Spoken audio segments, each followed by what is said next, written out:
Using the Team Files app.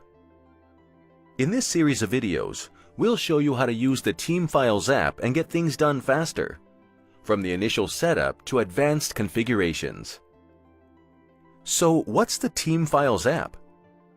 Well, it's the best tool to attach files and folders directly from your preferred cloud storage to Confluence pages.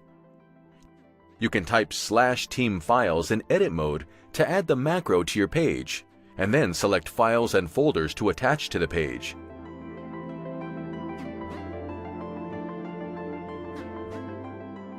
This allows you to not only preview files in the right context, but also edit files directly.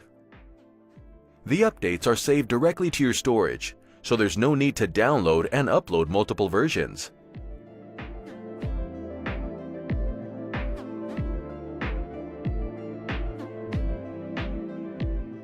You also have access to the File Manager, where you can connect all the folders you need. By default, everyone in the team can use connected folders to preview and edit files, create new ones, and upload as needed.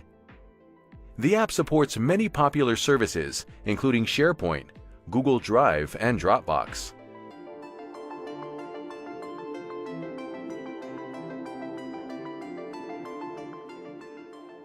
Now that you have a sense of what you can do with the Team Files app, we'll cover how to install it in the following video.